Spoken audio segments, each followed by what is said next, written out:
En las últimas semanas ha ocurrido algo peculiar en México.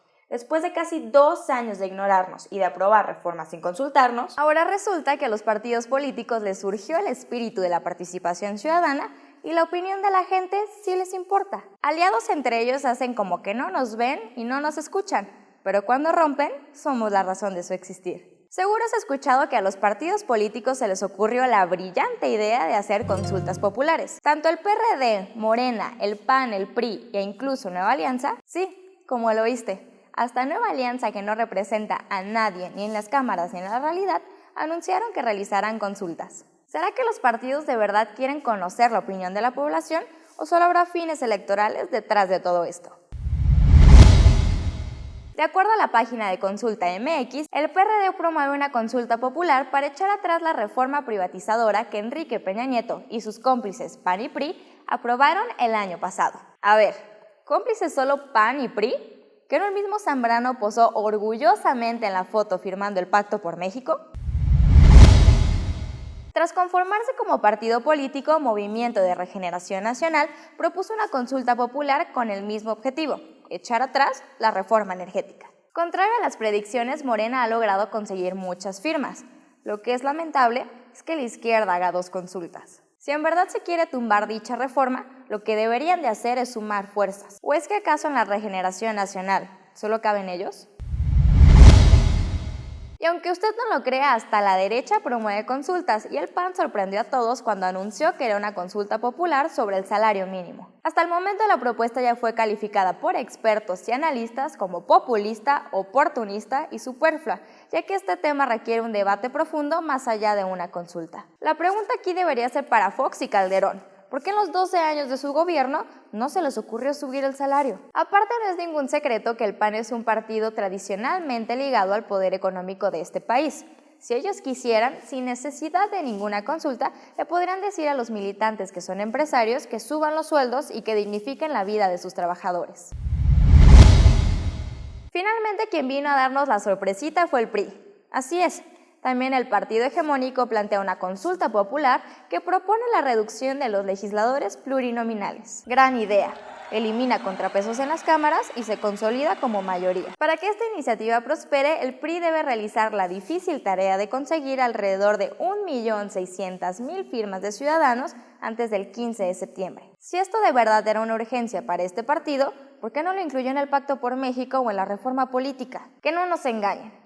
La realidad es que en ninguno de los ejidos partidistas existe un interés real por conocer los temas de la ciudadanía. De una u otra manera, todos los partidos políticos tuvieron la oportunidad de hacer las cosas de otra manera, ya sea reduciendo los plurinominales en el pacto, o subiendo el salario cuando ellos estuvieron en el poder, o incluso moviendo las masas para que no se aprobara la reforma energética. Pero no, ahora resulta que las preocupaciones y el querer escuchar a la gente surgen justo a unos meses de las próximas elecciones. ¡Qué coincidencia! En Jalisco aparentan que las cosas van muy bien, sin embargo la delincuencia organizada ya hace de las suyas en algunas zonas del estado, y el panorama futuro no es nada alentador. Hace apenas algunos días se encontraron 10 cuerpos enterrados en fosas cerca de Ayutla, el mismo municipio donde mataron al alcalde hace algunos meses. Sin embargo, las autoridades minimizaron los hechos. ¿Qué información se cuenta con las fosas que recién encontraron en Ayutla? ¿Cómo se dan con ellas? ¿Están relacionadas de alguna forma con el asesinato del alcalde? A ver, desconozco de dónde sea tu fuente, no hemos localizado fosas, no tenemos relación o información que esté relacionada con el asesinato del alcalde. De momento, quiero desmentir una publicación que se hizo de que había sido localizado 10 cuerpos, eso es mentira. La realidad es que según fuentes de la PGR, sí eran osamentas, mas no se sabe el número exacto ya que estaban disueltos en ácido. También en el reporte se manifiesta que estas personas llegaron a entrar a territorio jalisciense debido a un efecto cucaracha por los operativos ocurridos en Michoacán. Se concluye el reporte en que si no se toman acciones, Jalisco podría convertirse en un nuevo Tamaulipas en 2 años, ya que se enfrentarán los nuevos cárteles con los ya arraigados en este territorio.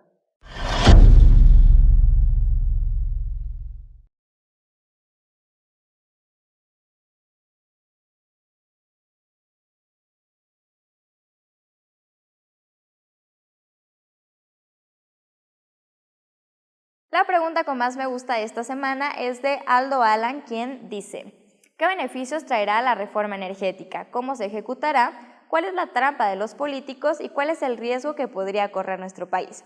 Bueno, uno de los beneficios de la reforma energética es que las empresas extranjeras pueden invertir en la paraestatal. Esto generará más recursos, pero el dinero no se quedará en nuestro país, sino que se regresará a los países extranjeros. ¿Esto por qué? Bueno, la reforma plantea la producción de hidrocarburos, pero en los contratos no se establece que esa ganancia se va a quedar en este país. Aparte, en unos 4 o 5 años aproximadamente, el déficit financiero de México se va a beneficiar, pero esto no es eterno, ya que el petróleo no es un recurso renovable y en el momento que se acabe el petróleo también se acaba el dinero. Y esto, bueno, solamente hablando de la reforma energética, ya que esta reforma implica muchos temas más. Muchas gracias por ver el video esta semana, espero que te haya gustado. No olvides agregarnos a nuestras redes sociales de Facebook, Twitter, suscribirte al canal si aún no lo has hecho, darle pulgar arriba y dejarnos tus comentarios acá abajo o hacérnoslo llegar a través de nuestras redes sociales.